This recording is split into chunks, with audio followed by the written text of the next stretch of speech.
du Collège des chefs d'État de la Confédération AES prévu les 22 et 23 décembre prochains dans la capitale malienne s'est ouverte cet après-midi à Bamako la première session confédérale du Conseil des ministres de la Confédération. Une rencontre préparatoire qui se penche notamment sur le rapport d'activité sur la mise en œuvre de la feuille de route de l'an 1 de l'AES et les projets de protocole additionnels devant régir les trois piliers qui sont la sécurité, le développement et la diplomatie. Notre envoyé spécial à Bamako, bienvenue dans ça.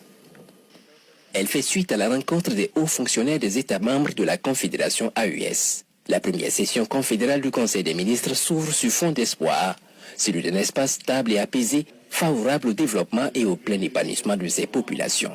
Et cette rencontre en prélude à la deuxième session du Collège des chefs d'État de la Confédération prévue les 22 et 23 décembre prochains en constitue un pont.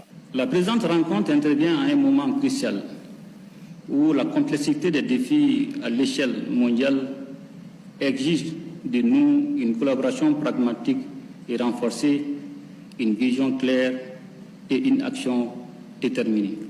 Le terrorisme économique soutenu et le terrorisme médiatique auquel nous faisons l'objet depuis un certain temps visent à affaiblir le soutien dont la Confédération dispose auprès de ses peuples. Ces actes de sabotage ne sont pas simplement le fait des terroristes, mais également une confrontation pour un positionnement géopolitique visant à sauvegarder des intérêts politiques et économiques dans le Sahel. Ce constat nous impose donc de redoubler d'efforts et de vigilance.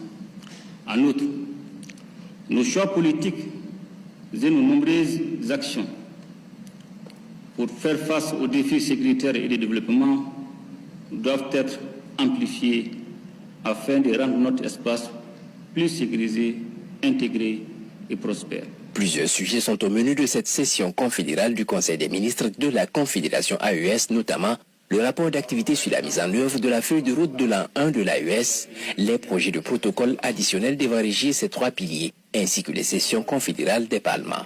Il s'agit de la démarche d'un espace qui se dote d'un cadre juridique consolidé, favorable à l'élaboration de politiques, projets et programmes de développement au bénéfice de ces populations. Je me réjouis que malgré les obstacles, la Confédération poursuit sa marche souveraine et continue de bénéficier de la confiance de ses populations.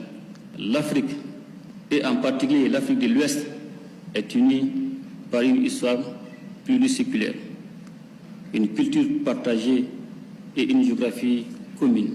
Nos peuples sont naturellement appelés à vivre ensemble